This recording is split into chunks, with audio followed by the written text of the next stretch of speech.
Hi everybody, I'm Jack Jinseki, and joining me today is Spooky Spectare. Hello. Spooky, what kind of content do you like to make? Really just about anything. Uh, I honestly, I think people are calling it friend slop genre right now, but I really love playing those goofy party games Yep. like Peak and content warning and stuff like that. Mm-hmm. But if I'm doing solo stuff, it's usually a shooter of some sort, I'm realizing unintentionally. What made you want to be a VTuber? In 2020, I started streaming as a faceless, like a no face cam streamer, just to kind of, like everybody else, kind of get something to do during quarantine. Mm-hmm.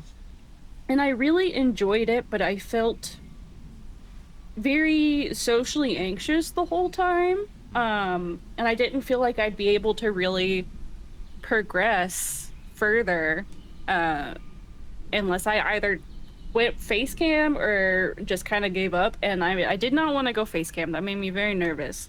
So my husband's like, "Hey, have you heard of VTubers?" And I'm like, Kinda." And so he showed me Kiara and Amelia Watson and Fruit and was like, "These are VTubers. Do you want to do that?" And I'm like, "Hell yeah, I want to do that." It was all downhill from there. It starts with Ame and then it ends in total It's disaster. it starts with Ame and ends in debris and explosion. Although we can't say Ame anymore, I guess. I don't know. Uh, And rest in peace, Ame. oh boy. So, what was the process for creating your character? Well, my character has gone through, let me count. I think this is technically the fourth iteration of Spooky. Mm-hmm. Um, I don't know. My character is mainly just based off of me, I Mm-hmm. suppose. So each additional iteration, I feel like has just been, excuse me, representative of like my growth over the past couple of years, just personally. Mm. So mainly whenever I'm trying to excuse me, oh my goodness, trying to design like my character or something, not only will I kind of find things that I have in real life, like my little lock necklace and Mm-hmm. my hot dad's t-shirt are both things that I have in real life and I love very much. And then I don't know, I just kind of put like a fantastical spin on it somehow, Nice. to kind of fit more into the world of VTubing. But more or less it's just me. It's just spooky behind the spooky. Mm. Do you have any lore for your character in general? I do. It's still being workshopped more or less, but the TLDR is that I am a shadow amalgam turned cryptid, who kind of just showed up in a forest one day, and unfortunately, due to my stature, the locals thought I was a monster, so they named my little area the Devil's Den, and no one comes here. No one comes to the Devil's Den because everyone's scared. I I can't explain why, but for some reason on this channel, I interview a lot of people who are either cryptids or are like fascinated by cryptids. They're so cool. I just love the concept of cryptozoology. I have since I was young, honestly. So do you have like the whole history of a whole bunch of things kind of memorized at this point? To a degree. I did actually I was working on an interactive lore thing for whenever I initially was going to debut this character like last year. Hmm. Um which I'm not sure if I want to spill the beans on that just yet because I might still do something with my full debut later. But Hmm. yeah, I don't know. I love writing lore. I love world building. I Mm-hmm. love character building. Just telling a story in general is a lot of fun. So I got notes here and there. I'll forget something and try to add it back in later. Like Mm-hmm. I don't take it too terribly seriously. Of course. It's most important to have fun with these things. Yeah, exactly, exactly. So, what would you say is your favorite accomplishment of your channel so far? Um, it's gonna probably sound corny, but my VTubing has helped me a lot with social anxiety in general, but more so being able to talk with people freely. Mm. Like, say we did this 4 years ago, I would have been like very quiet, very stuttery, very nervous, like anxious, unsure what to do. Because I mean, growing up, I didn't have the best repertoire with people around me, just because I was a little different, you know. Mm-hmm. But VTubing has really opened me up to a whole world of people who are like me or similar to me, Mm-hmm. and also deal with these struggles. And I think that's just a it's been a good way to learn about myself as well as grow and learn about other people, which I value a lot because I love people. I mean, I actually totally connect to that sentiment 100%. That's Mm. the primary reason that I started this channel was because I wanted to become more socially adept with people. Yeah. Yeah. It's nice because I being like neurodivergent in the most general sense, it can be incredibly difficult to understand when you're making like genuine connections with people Mm-hmm. versus just like passing politeness. Mm. And I think, at least for me, I can't say the same for other people who have like experienced this similar sort of ordeal, but for me, it has helped me learn so much about social cues Mm. and like general, I guess, social boundaries, for lack of a better term, Mm-hmm. like things that are considered rude or polite or just stuff that I didn't really know about prior to VTubing because I had a lot more access to a lot of different types of people. Mm. So for me, that is definitely my proudest accomplishment because I think in the long term, it will really serve me well just in life. My only problem now is that I'm starting to get okay with the socializing Mm. aspect.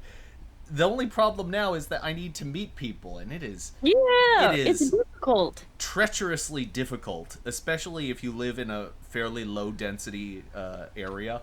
I It's get that. it is treacherously difficult. It is indeed. But you just gotta try. That's all you can do. You have to keep trying. That's Exactly. uh. So, what's been the biggest change to your channel since you started VTubing? Um, not a ton that I can really think of. Things have been more or less the same since the beginning. I aside from like doing all this for the social anxiety aspect, I also just kind of want to give people a place where they can hang out and have a low stress environment, but also feel like they can still be themselves and feel comfortable like sharing experiences and whatnot. Of course. So I've always just kind of tried to make my streams that sort of vibe. I don't want to say cozy because I wouldn't necessarily call myself cozy. Mm. But yeah, no, things have pretty much just been the way they are. I would say that I did start streaming more shooters over the past couple of years, Mm. which was not something I did previously because I was always so scared of people yelling at me while I played.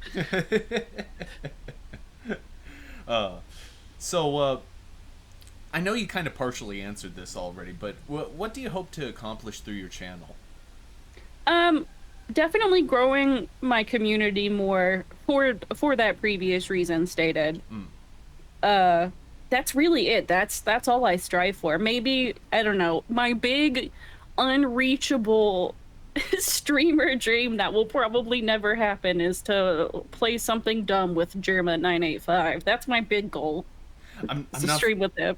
I'm not familiar with Chairman 985. Germa is a pinnacle of the stream community. Ah, I get- I've only been really into him the past like several years, but he's been around since the beginning of YouTube, if I recall correctly. wow. Um, originally made like TF2 videos, and now Oh just wow. kind of he just does whatever.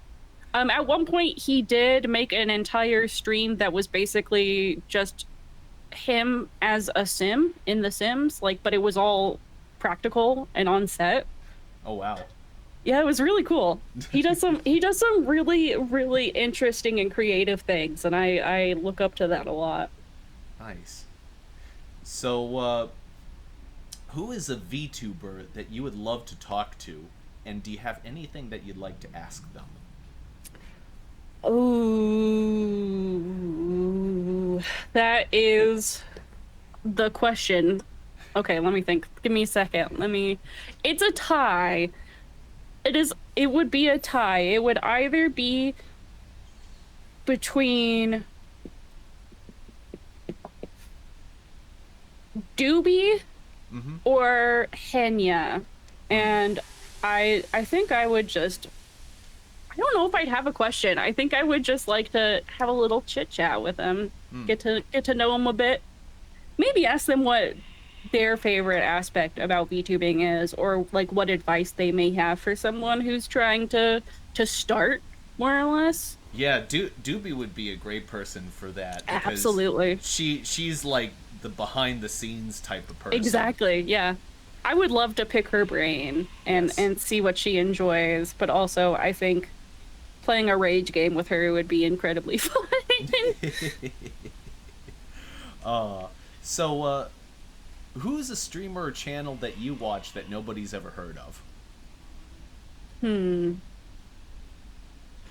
I have a couple. I guess I don't know. I don't want to say nobody's ever heard of them because they're just like indie VTubers I watch. Mm-hmm. So some people have, but Calmia Amanita is someone I absolutely enjoy watching. She does anything from like old classic games to garage kit building and painting.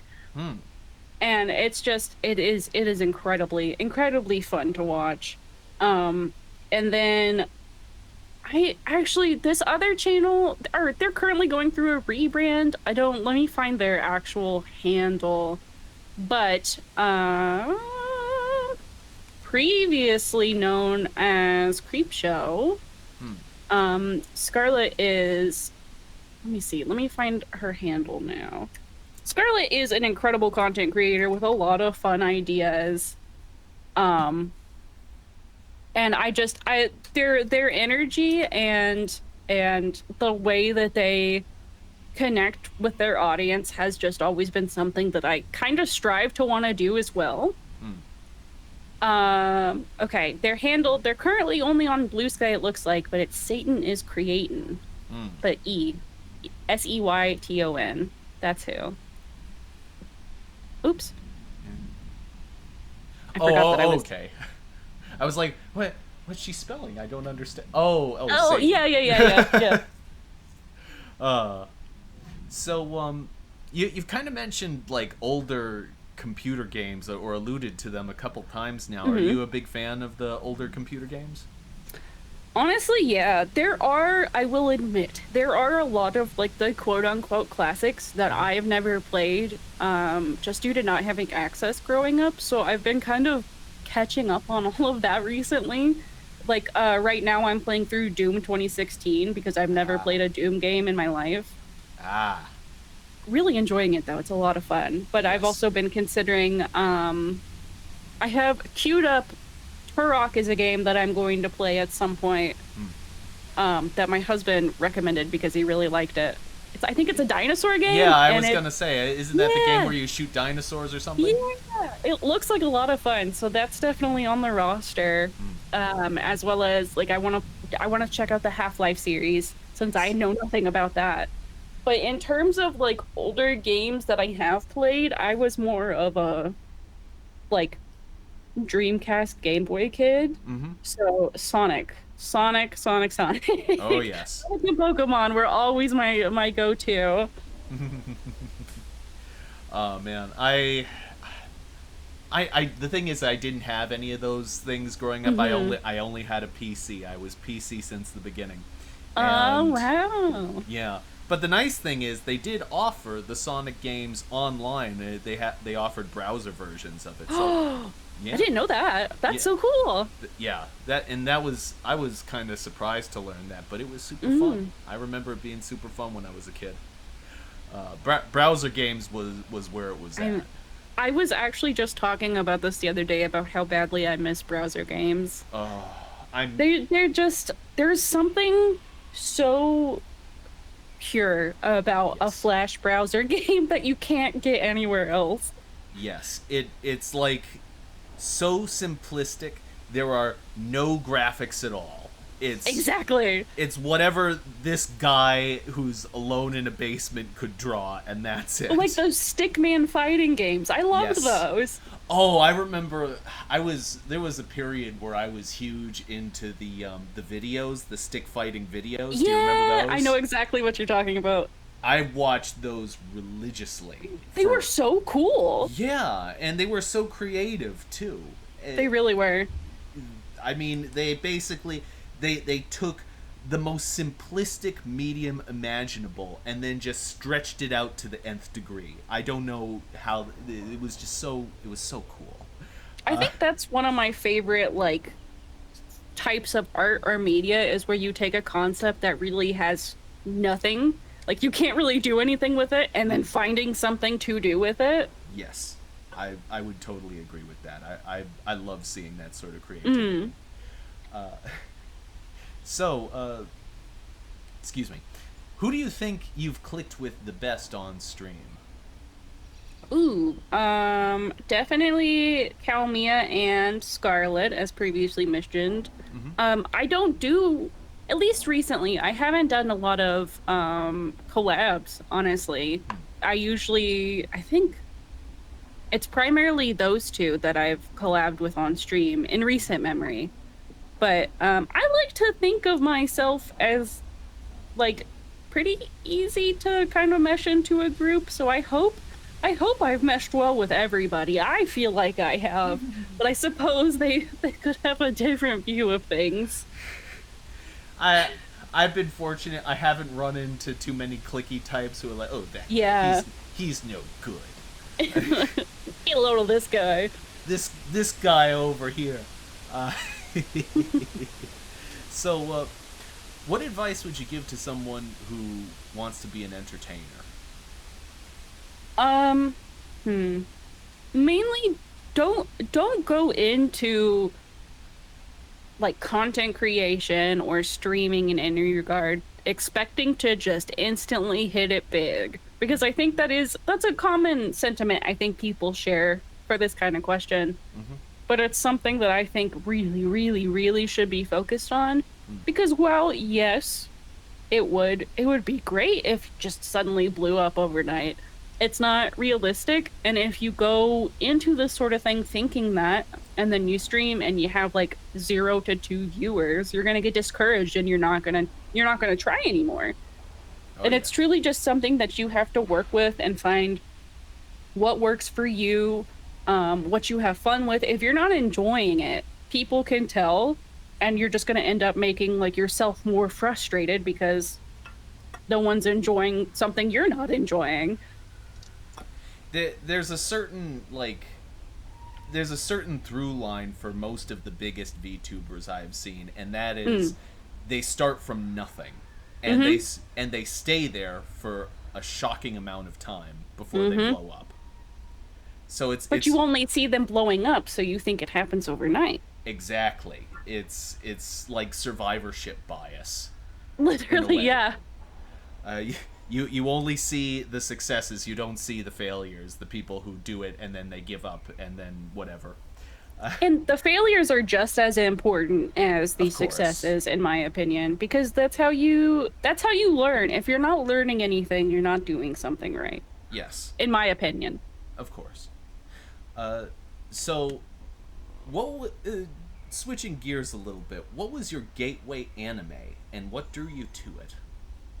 Oh my goodness, I still remember it like it was yesterday. I remember sitting in my kitchen, face glued to the TV, eating a bowl of cereal Hmm. late at night, and I'm pretty sure it was Toonami and Naruto came on.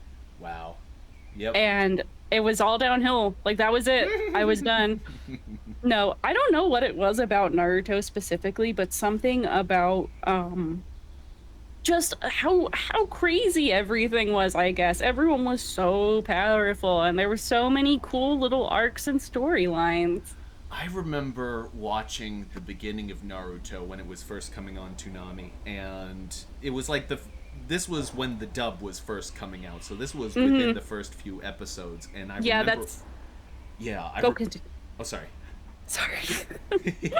I remember watching the first few episodes, and the thing is that people kind of like to make fun of Naruto because it's a Yep. shonen, it goes on forever, etc., etc. Mhm. We all know the tropes, but the first few episodes of Naruto are really good. They hit a They're lot of really good. yes, they hit a lot of really good emotional beats for all of the characters involved, I and agree. I agree.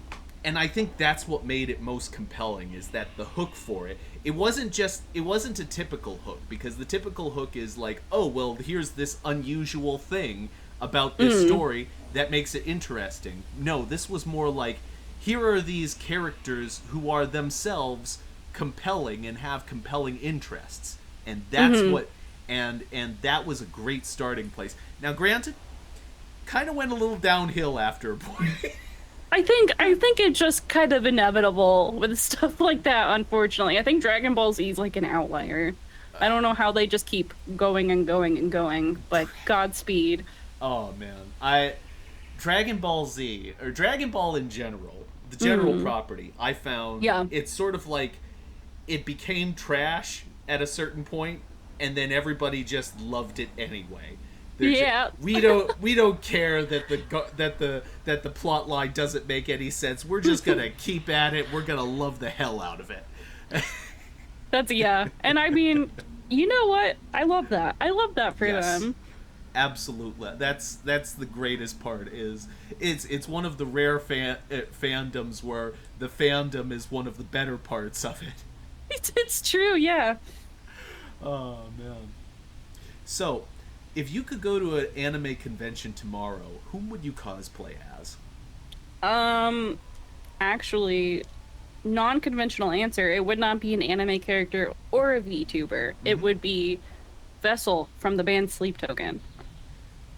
From the band, I'm not Yeah, familiar yeah. with that. Sleep Token is an anonymous band that was formed in 2016, and it's a story, more or less. Like they have a whole set of lore and everything, but their lead singer has always worn a mask.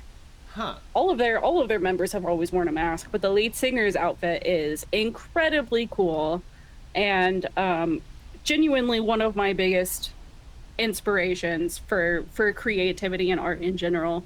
Hmm. So that's definitely who it would be. Honestly, there's no doubt in my mind.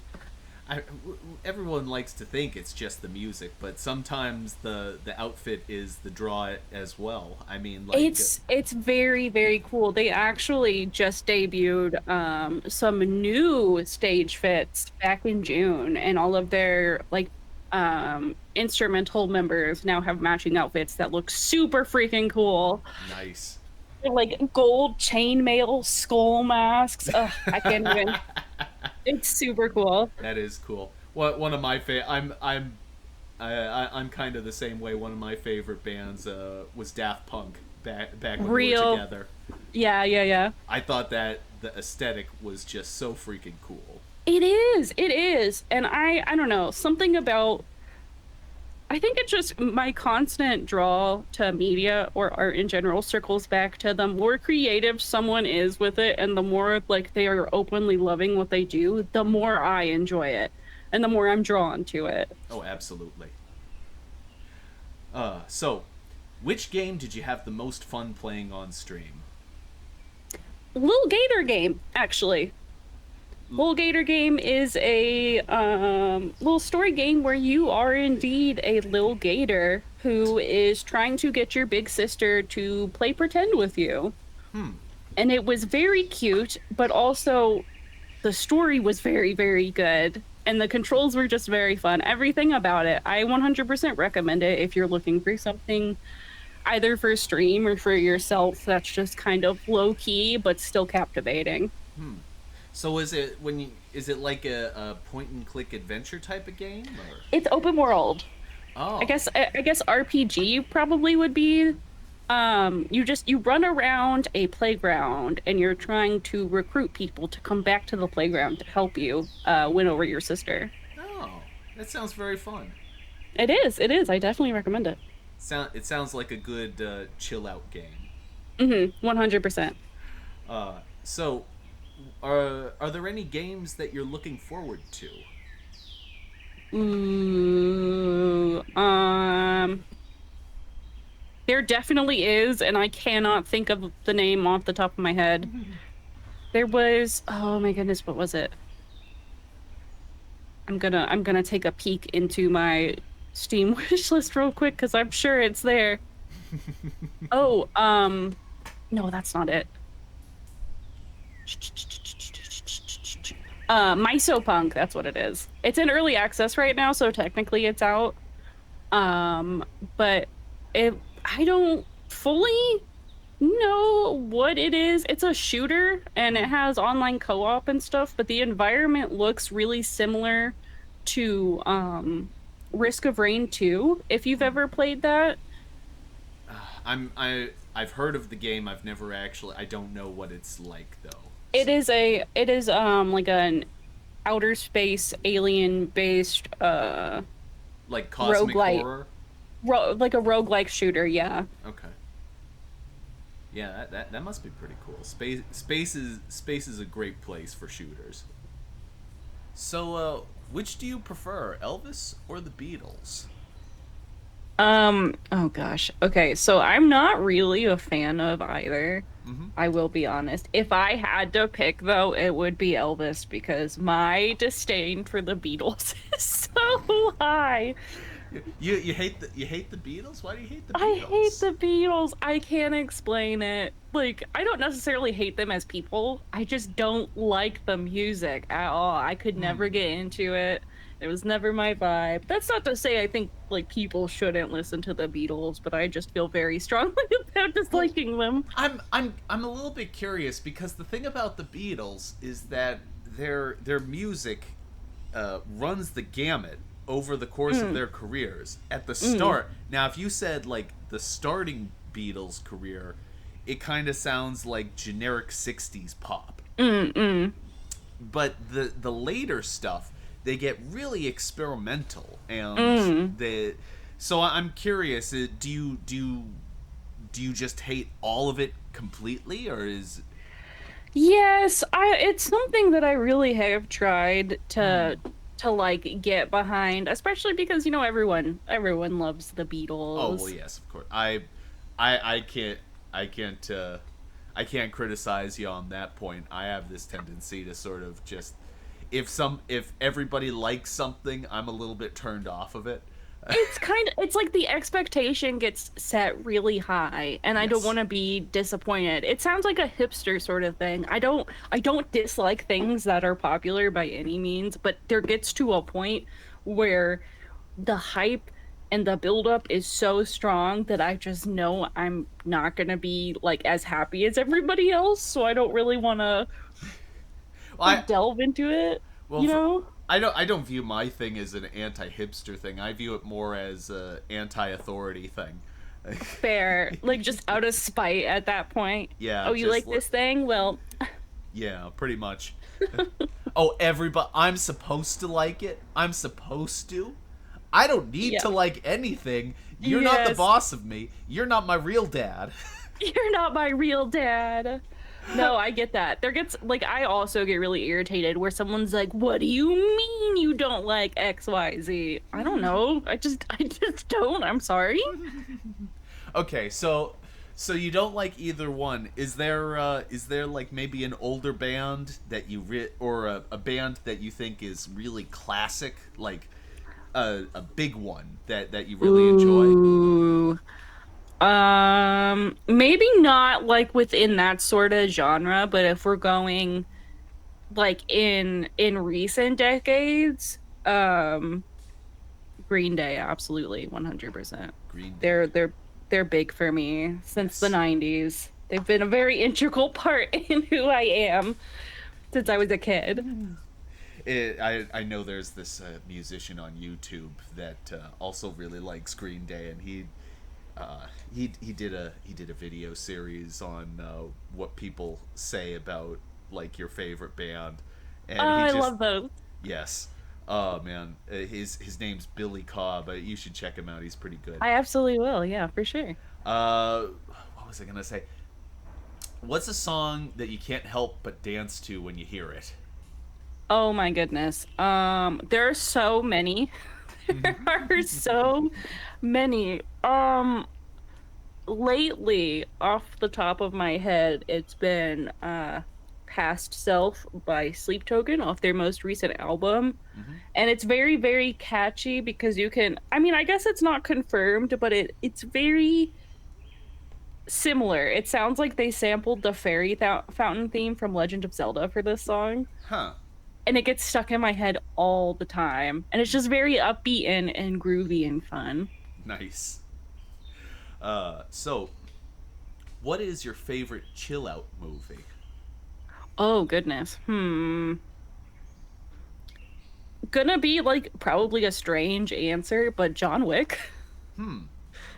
I I, don't know. Something about that movie is just very comforting to me. I've seen it so many times, but I love it. I don't know.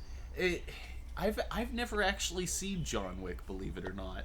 I do recommend them. I understand. I like the series as a whole, like all four mainline movies. I haven't seen Ballerina. I do understand where people kind of get tired of it as it drops off because I mean, there's only so much you can do with ex mafia revenge guy story, but I think they're fun. I think the effects are fun, the fight scenes. The first one though really is just like chef's kiss in terms of storyline and everything. Oh, I'm blanking on that actor's name. It's gonna kill me. Uh, the main act, John Wick, his name. Oh, Keanu Reeves. Keanu Reeves. I do really like Keanu Reeves because Hmm. whenever I see him do interviews in like real life, it's always very he seems extremely down to earth, like a Yes. Yeah. really solid human being. Yes, I agree. So it's not that I don't want to see John Wick. It's just for whatever reason it just never It just happened. hasn't happened. Yeah. Yeah. I Ironically, though, my second biggest comfort movie is also a Keanu Reeves movie, and it's Bill and Ted's Excellent Adventure from like the 80s. Yep. That Uh, movie's just so charming. I don't know why. you're gonna be shocked when you hear I haven't seen that one either. That's okay. I actually had only heard about it like years and years ago. I didn't even know it existed until I was at like some like youth party thing in high school, and they were like, "Oh yeah, we're gonna watch this movie," and it was like my mind's eye opened up, and I'm like, "Oh my god, I love corny movies." Oh man, if you want to talk about Keanu Reeves movies that are great chill out movies, how about Speed?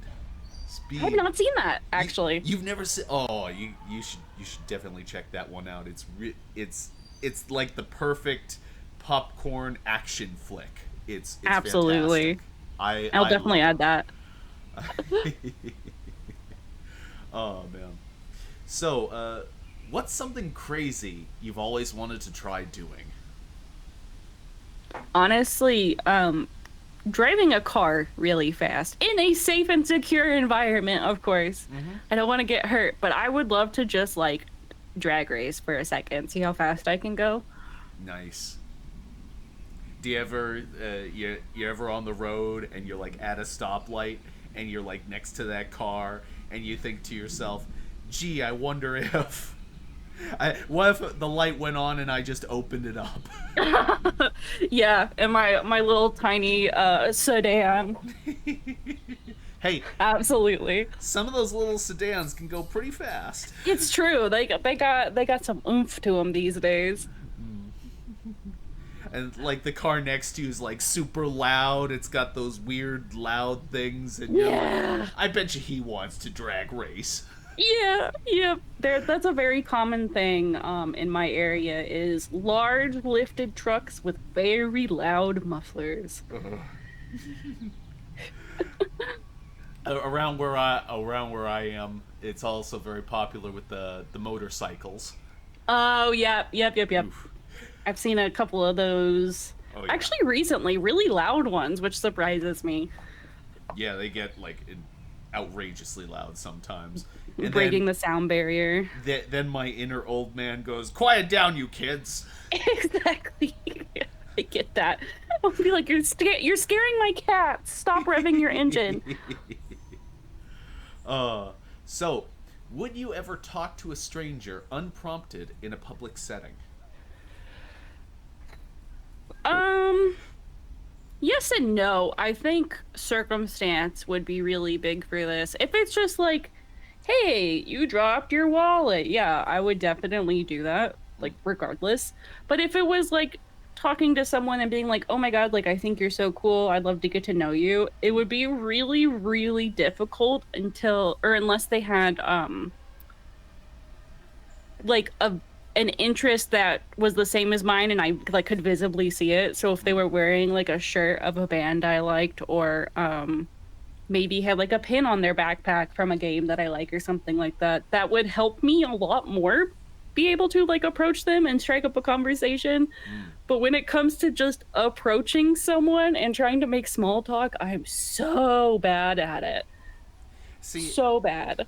I can talk to men very easily because all I have to say is I like your hat. Real. I can't.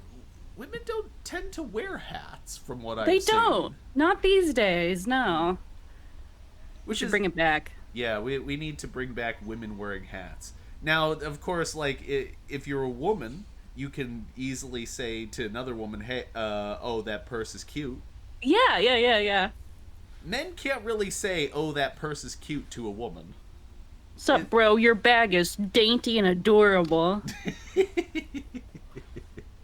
uh, so, which do you prefer, chess or poker? I knew how to play chess at one point, so I would have to pick chess because I have no clue how to play poker in any regard. Balartro didn't teach me shit. Like I was hoping to learn something here. What do you mean this just copies another card? I love how there was just a 1 month period where every single streamer on the planet was playing that particular game. It's a pretty, from what I've seen, it looks like a pretty simple game, all things considered. It And is. If you're a roguelike enjoyer, you will absolutely lose hours upon hours upon hours in this game. mm, 100%. And for me, a lot of the time I played because I got injured last August, September slash around there, and I couldn't really be up on my feet. mm. So I just laid in bed a lot playing Balartro on my Steam Deck and getting crazy ass numbers for combos. There's just something about seeing like the little combo thing light up that really just makes your monkey brain go, I gotta keep going. I, it feeds into my theory about VTubers in general that they are disproportionately gambling addicts. It's true. It's true. Like when it comes to things with real money, I physically can't, but when it comes to in-game gambling that has no IRL repercussion, I'm a fiend. Mm. I'll just keep pressing my luck over and over again. Uh, so, what was the first TV show you ever binge watched? Hmm. I'm trying to think. Probably because binge watching is considered like from the beginning to the end, not just like a bunch of episodes at one time, right? I don't know. I would say that if you had a tendency to watch multiple episodes in a row in one sitting, that would that would approximately count. Okay, well then it's Naruto again. When I got Netflix for the first time and it was on there, I just sat for days, like enthralled. Uh, It all comes back to Naruto. Everything always does. It all circles around either Naruto or Dragon Ball. Real, yeah, yep. The two big ones. Eh, and people are like, "Oh, there's Bleach." No, Bleach. I've actually never seen Bleach. I liked Bleach up to a point. The Mm, problem mm. the problem with me is that I can't watch a TV show where there's too much names. Like, Yeah, because you forget, you get all mixed up. I totally get that. yes. And the thing about Bleach is that there's a point where the swords, because the swords in Bleach are like they're treated like people because they Mm, have like a persona associated with them, and mm. so the swords get named, and the names as the as the things that the swords are able to do get more complex because they're like levels to what the swords can do, the names get more complex. Of course. Of course. And so I was just kind of sitting there at one point and I'm like, I can't remember all these effing names. Like, who are you again? I would have to have like a guide, like pull up, what is it, like the Bleach fandom wiki, Yeah. have just a list of characters to cross-reference the whole time. That I've actually started doing that with when I read certain books, because I know that if I don't know basically the entire plot in advance and I don't know all the characters' names in advance, I'm not going to be able to pay attention. That's honestly, that's kind of big brain in my opinion, because certain books are like that for me too, where Mm. I just kind of get like, especially if you put it down for too long, you're like, I don't know where I was and I don't want to restart all of this. Yeah. Something like that would be so handy. Yes, I did that for the book Dune. Oh, yeah. And I'll tell you right now, it was a super good idea for that. I'm sure it was. Did you see the movie? How do you feel the book compared to the movie? I actually didn't see the movie. I was one of the rare people that didn't see either the new movie or the David Lynch movie. I've never read the book, but Mm. I did see the most recent movie with Timothy Chalamet and all that, and I Yes. enjoyed it. I thought the storyline was really good, so I think I'd like the book. But I've never heard anybody talk about like comparison between the two like they would with other standard book movies. Like everyone always compares the differences between Hunger Game movies and the books. Mm. I've not seen a single person talk about the difference between Dune book and Dune movies, so I've been really interested. I've definitely seen people compare the David Lynch movie because Mm, I don't know how much you if have you ever seen any stuff by David Lynch? I'm sure I have. He did I'm sure. lots of weird stuff, and the thing Mm. is that when you compare the two, David Lynch took lots of creative liberties because that's kind of what he Uh, does. And yeah, yeah, yeah. and so there are people who are really angry about David Lynch's movie because it's just so wildly different from a lot of the events that happen in the book. Fair. But like I said, that's kind of the thing he does. So you Mm-hmm. kind of have to go in with that expectation. I feel like I've heard at some point that the newer movies are much more faithful to the book. Uh, Mm. so I haven't heard it like people expand on that too much. So I'm not certain. Maybe that just means it was a really good adaptation then. I know people who really love, especially the creative direction in that movie. They're just The oh, it was just visually that movie is beautiful. The yes, shots and everything, how it's put together, just phenomenal. yes. Oh man.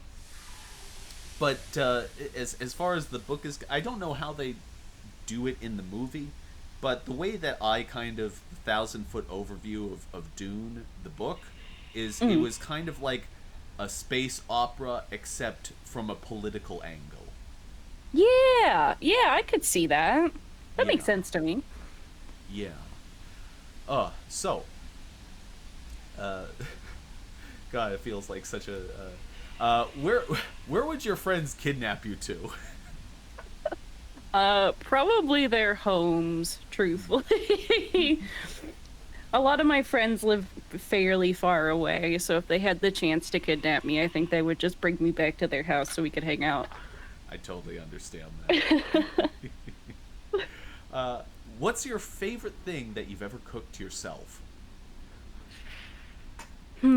Probably there's a fudge I tend to make around Christmas time that's Ooh. like a sugar cookie fudge with sprinkles and stuff. Ooh. It's a big fan favorite. They're really it's really good. I will not lie. It's very delicious.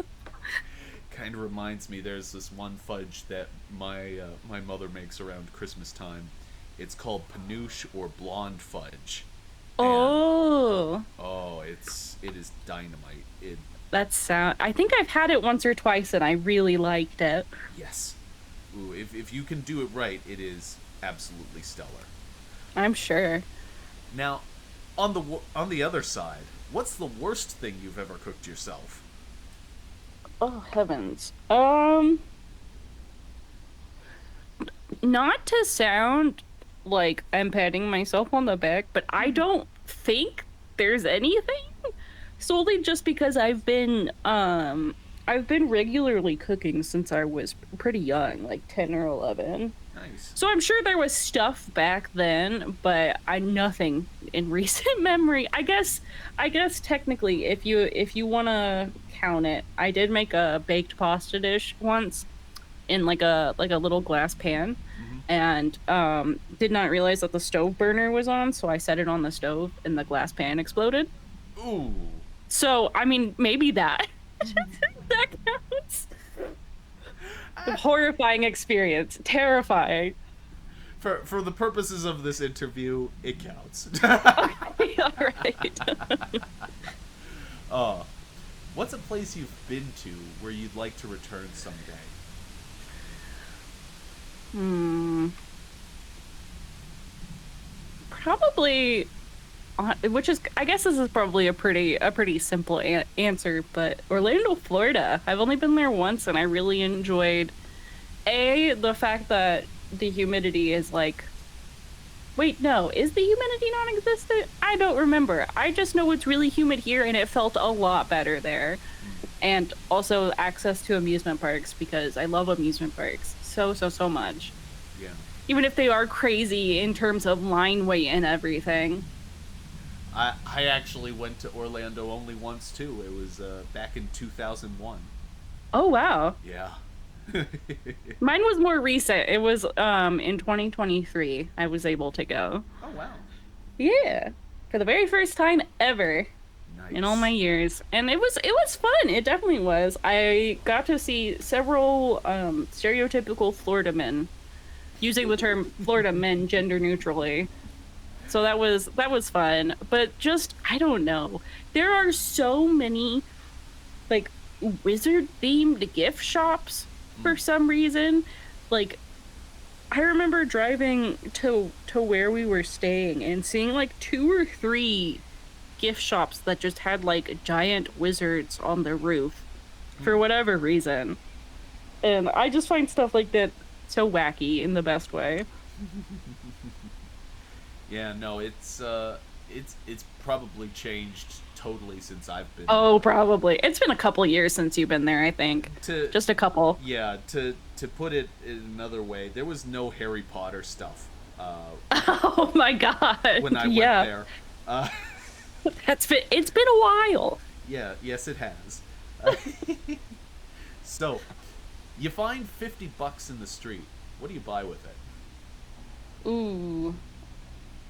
Hmm. If if I'm not spending it on band merch of some regard, Mm-hmm. I'm probably buying a new toy for my cat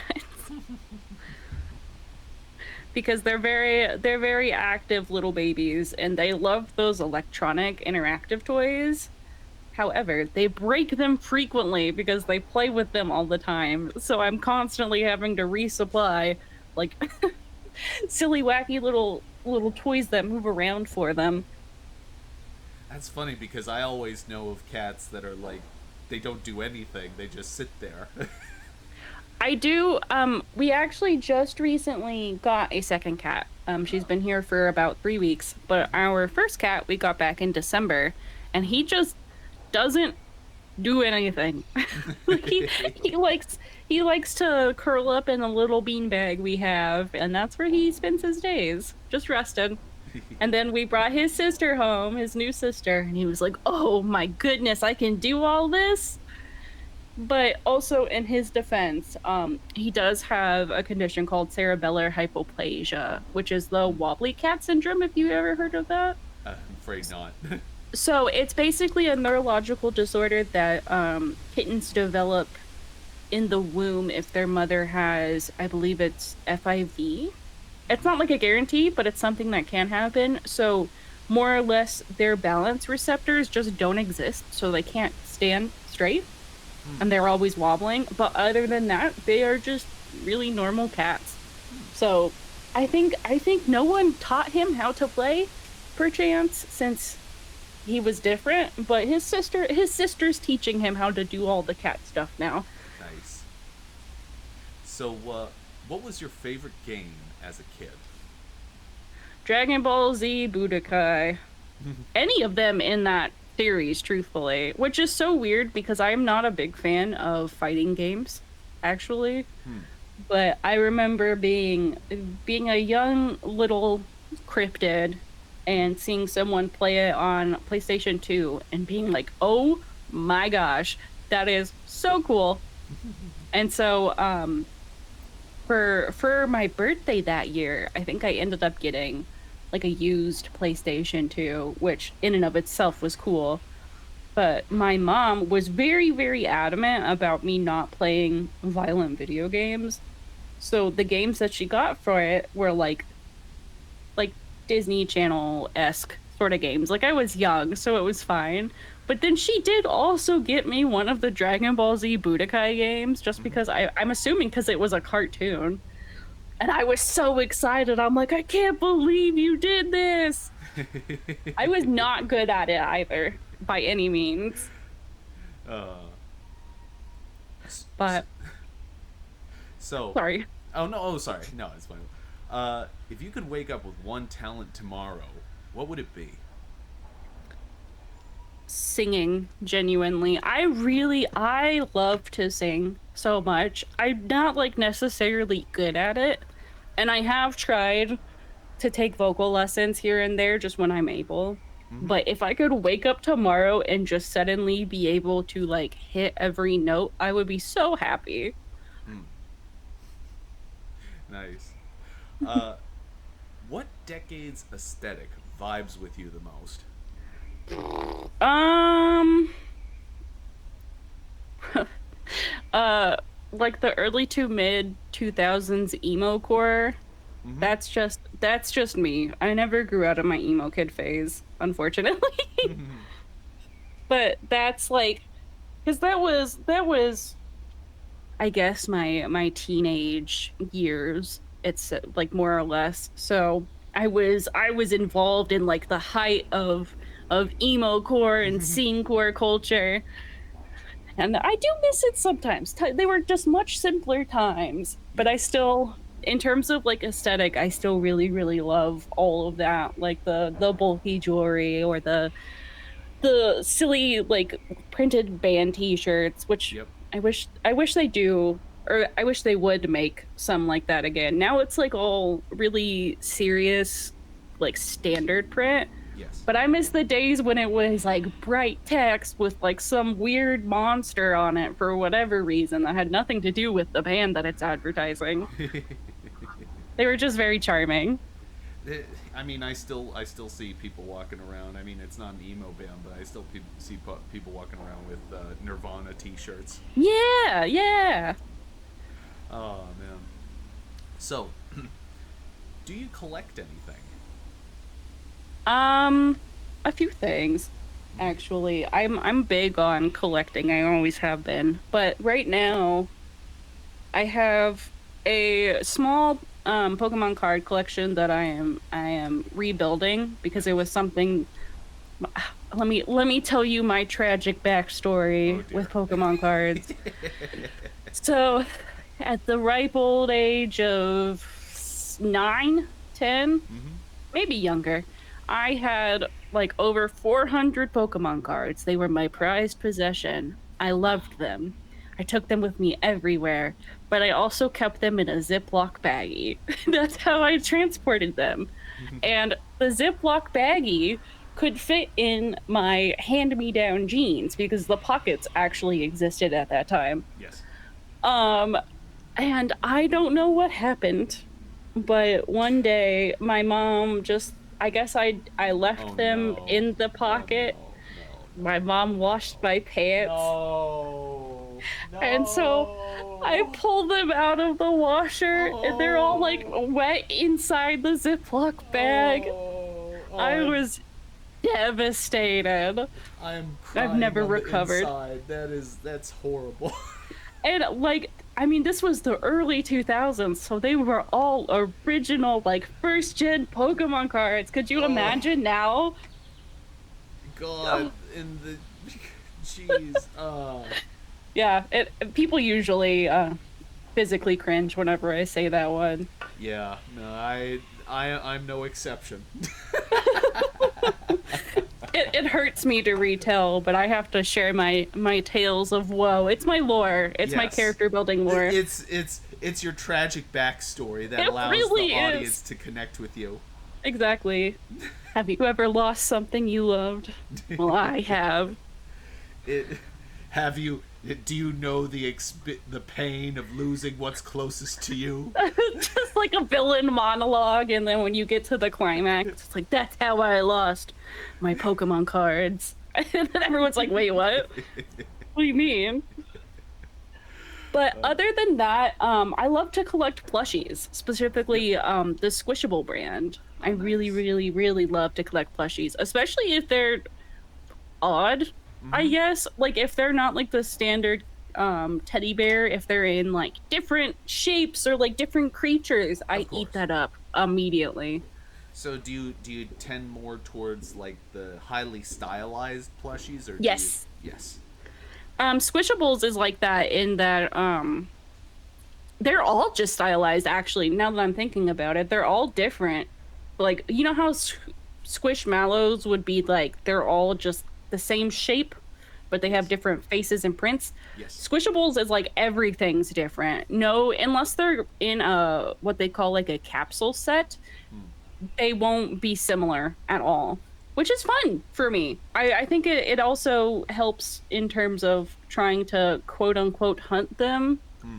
because, you know, not everyone's gonna just grab one to grab one. Like, if you don't like how it looks, you're not gonna take it. It. I just remembered from when I was a kid. Apologies for the background noise. That's okay. I remember from when I was a kid that they had a, a special kind. It was stuffed microbes. So it was Oh, microbes like germs and viruses and yeah, yeah. etc. And they all had really unique shapes. That sounds really cool, honestly. Yeah, it was very cool. I always contemplated getting one, but they were very expensive, unfortunately. Yeah, that was me with skull animals, if you remember those. Mm-hmm. They were really they were like they're the little animal plushies that were skeletons on the outside. I don't know. They were very cute. You could get them at Hot Topic. Huh. I loved them, but they were also for God, I don't even know how old I was, but for little spooky with no job or money. It was like, what do you mean? This is like $15. How am I ever gonna get that? Oh man.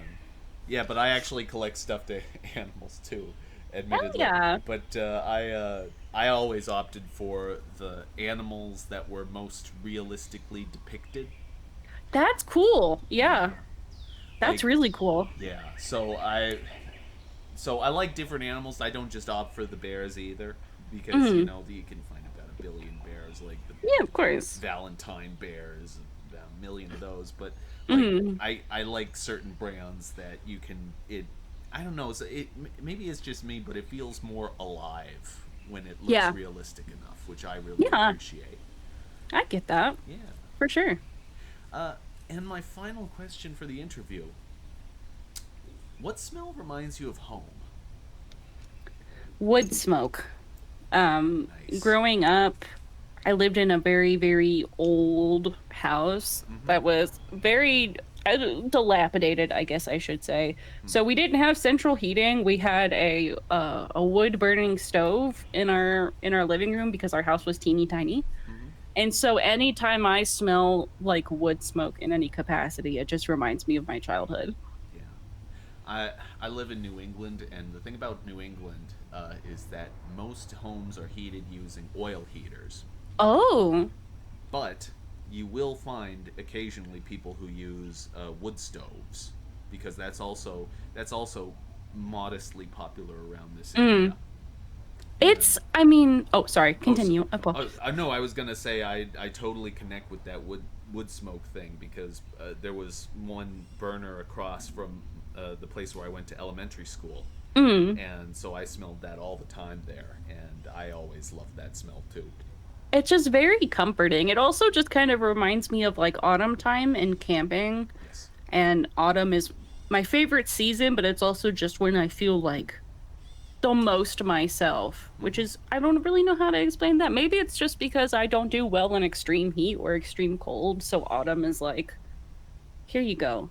Rest for a couple of weeks before it gets incredibly cold. Yes. Oh man. Well, thank you for doing this interview with me. It's been an absolute pleasure. Yes, thank you for having me. Yes, I and had a lot of fun. me too. And if you're in the audience right now, I'm going to be linking to all of Spooky's various socials. So be sure to subscribe, check her out. Uh, Spooky, it's been an absolute pleasure. Uh, and I was your host, Jack Jinseki. And joining me today was Spooky Spectare. Yeah. Bye bye, everybody. Bye.